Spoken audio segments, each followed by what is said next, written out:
Tonight I think I lost the plot instead. I said that I'd be cleared up every to the rules I knew they listened to me. My teachers always called it a shame. They say I didn't have passion the same as I did a few years before. They didn't see the light there anymore. They call it sad, maybe outside opinion and I can't. If you wear makeup, watch. Change your whole routine and try this instead. Moisturize first, then after moisturizing, take some translucent powder. I usually use the Fit Me one, and I just lightly dab it all over my face, not too much. Then take some setting spray, it could be any setting spray. I usually use the NYX one. After the setting spray, take a primer and just put your primer. Also, wait for the setting spray to dry first. Then just put on your foundation and just see what happens and how amazing your fucking makeup is gonna look, and it's gonna stay on 24/7, and it's not gonna crease. If you want fuller lips, but you're still doing this like we did in 2016, let me help you out, sis. It's time for a new technique. You see how this looks much fuller, but more natural at the same time? Taking a brown lip liner, I'm placing a little line in like the hollow area of my lips. I know it looks really funny, but this is where you use your fingers. Blend it out using the warmth of your fingers, and what you're doing is essentially contouring your lips, so your lips look bigger without actually looking unnatural. I'm topping it off with a little bit of lip oil, but look how good this looks. I'm gonna walk you guys through my insanely simple eyeshadow routine. There's really only like 3 steps total. First step, you're gonna need a soft brown shade. I'm gonna use this one from this Too Faced palette. You're basically going to focus this on the outer edge of the eye, and then you're gonna blend up and underneath your brow. But I'm leaving this area blank because we're gonna put shimmer there. Now you're just gonna need a darker brown. I'm gonna use that one. I'm focusing this into my lash line. And then once most of the product is off of the brush, then you can blend into the crease. Now you're just gonna take a shimmer. You can use whatever you want, but I've been loving this Urban Decay Moon Dust, and I just gently press this on the inner corner of my eye. So that is how simple the eyeshadow is. You can take it a step further, like I do most times, and add a shadowed wing with a dark brown, and I like to flick it out with my fingernail. It's important to always look straight when you do winged eyeliners. Give your lashes a good curl, put on some mascara, and that's it. You're done. Let me know what you think and if you try it. Drop dead gorgeous, the most famous face in the world, the hottest model on the catwalk and the cover of Vogue, the it girl in New York, Paris, London and Milan. Her name is Gemma Ward.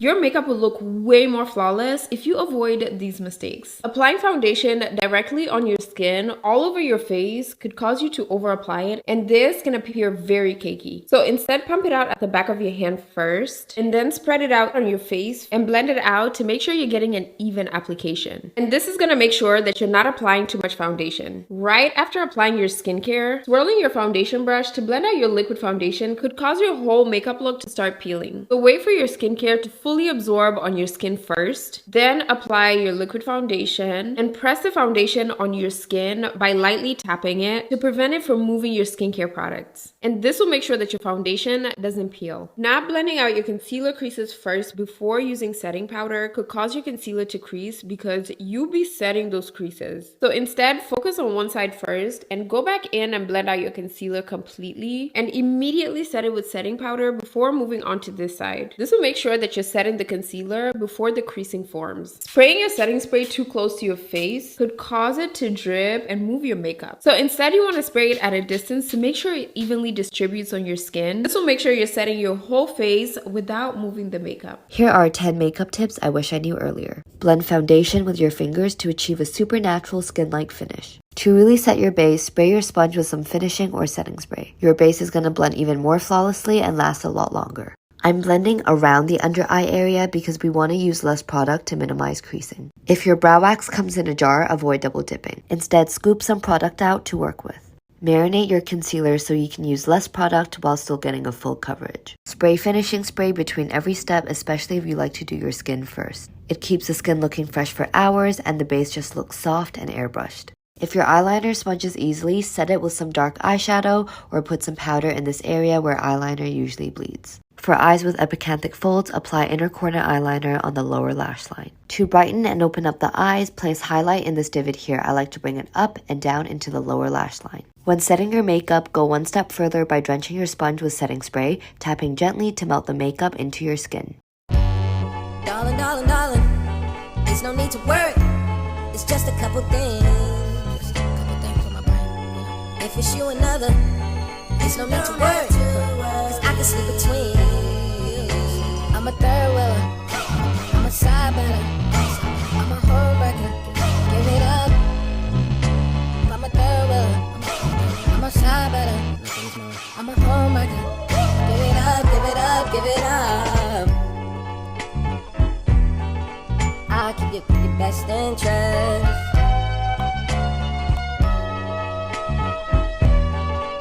I'll keep your best interest.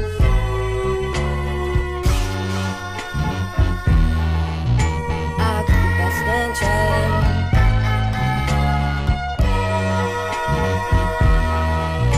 I'll keep your best interest.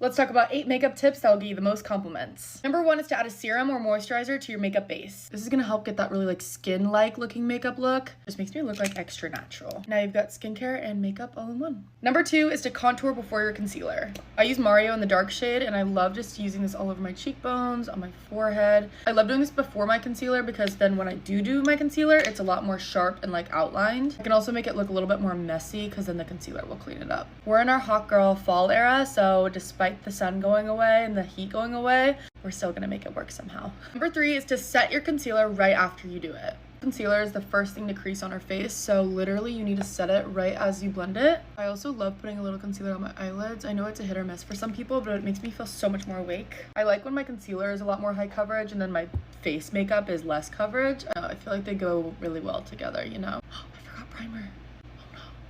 Pretend I added primer because I literally forgot. And then like I said, we're gonna set our concealer right away.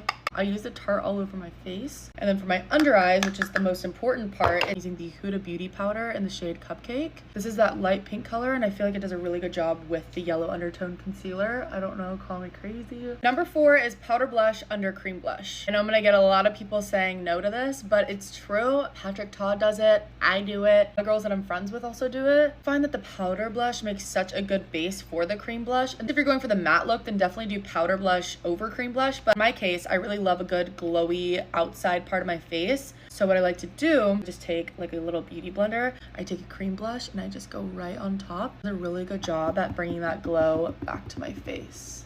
Super cute. Number 5 is your eyebrows. 3 very important steps when it comes to eyebrows, and if you want to master it, listen up. Start by outlining your brows. It doesn't have to be crazy, but just like start with like the underneath a little bit, draw on some fake hairs. Then you're gonna take a colored gel. I use almost everything Kosas. This is like my favorite thing in the world, especially if I'm just doing a natural makeup look. You're just gonna lightly brush it through like this. And then you're gonna take a clear gel. This is also Kosas, and just kind of extra hold it. You know what I mean? My go-to everyday brow. Right there. Number 6 is to add false lashes to the end of your lashes. I know some people don't want to do this, but literally if you want to emphasize your look and get more compliments on your eyes, it has been game changer for me. I have the lashes I'm wearing right now linked to my bio. I also added like an individual lash in the middle just for like an extra oomph today. I don't know why I was feeling extra crazy. Gotten me like that cat eye effect. I'm like, I just love eyes and I'm making that like the first thing people look at. So yeah. Number 7 is to add setting spray before and after you set your face with powder. I forgot to show you when I did it earlier, but now that everything's set on my face, I'm gonna go back through again afterwards. Look at the difference, the before and after. It like shuts your pores. On the forehead, just like that. Number 8 is using black eyeliner as not only eyeliner, but eyeshadow. Of course, we're gonna do the OG waterline. The difference, I can't. Don't forget to do your top line. You could also use brown for like a more natural effect, but now what I'm gonna do is I'm gonna just take this to my top lash line. Messy, smudged out line like this. Same to the other side. Now that you have this crazy like thick line, you're gonna take a small brush. I'm using the M443 brush. And you're gonna create an eyeshadow effect by just smudging out all the harsh lines and then sort of like smoking it out. This is the Hot Girl formula and the easiest. Extra tip, because I love you guys, add some inner corner highlight. Oh my god, you're gonna die. Bravo. Like, you're kidding. And I haven't even added bottom lashes yet. It's my final look. I'm obsessed with it. It was so easy to do. Like, literally took me no more than 20 minutes, 15 minutes. Love you guys. I post these every day, and I'll see you guys tomorrow. Bye. These roads of flames are catching a fire. Showed you I loved you, you called me a liar. Oh no, no, no, no, no. Baby, tell me where you gone. I've been feeling for your love so long. Get ready with me. I'm gonna start off with some Stay Super Glowy Gel. This is in the shade Sun Glow. And it's like a really dark shade, but I find this compares to like the Drunk Elephant bronzing drops. Honestly, I like the way this works better. It also gives you that like sun glow, sun-kissed little tan, but it's just more moisturizing. It's literally like the same exact thing. Next, I'm going to use the Kosas foundation. I've actually been so obsessed with their foundations. They're amazing. This is in the shade 240, and I use a little kabuki brush to apply my foundation now. It doesn't absorb as much product as a beauty blender, but it also leaves this like shiny, glowy sheen. And it's honestly so much faster to apply my foundation this way. Once I'm done applying the foundation with the brush, I like to go in with any moisturizing spray. I love this Elmer's Superfood one, and I just spray a light little mist over my face. Give it like 1 second to absorb. Then I'll take my damp beauty blender and I will blend that into the foundation. I literally love doing this. My skin always looks so beautiful every time I do this. I also have dry skin, so this really helps with keeping moisture, and it makes the foundation look super glowy. Next, I'm going to use the Kosas concealer. I have the shade 3.5W. Tapping it into the skin with my fingers first, then blend it out with a beauty blender. For contour, I love this Persona Cosmetics one. Just taking it on a brush and applying it. Oh girl, contouring her nose like this. I usually don't do this because I have a little ball round nose at the end, but I really want to try it. And then she said to blend it out with your fingers. I mean, I guess that looks good, kind of. For blush today, I'm going to use my favorite Man-Eater blush from Tarte, and this is in Peachy Pink. So pretty. Am I allowed to put this on my nose now? I'm going to skip out on the nose right now and just blend out my blush. For highlight, I'm going to use this Pillow Talk one from Charlotte Tilbury. And blending it out. Such a pretty highlighter. For the nose highlight, I'm using the same type of brush that I use for the contour, except this is a clean one. I'm going to just, I guess, line it like that. I'm going to use my Charlotte Tilbury powder. I literally just dropped it on the floor, but there's like almost nothing left. I'm going to make sure my concealer is blended and then apply this right underneath. And then powder underneath here. And then a little on the forehead. I'm going to use this Tarte palette, a little brown shade in the crease, did a little wing, and now I'm applying Lash Clash mascara. And here is the finished look.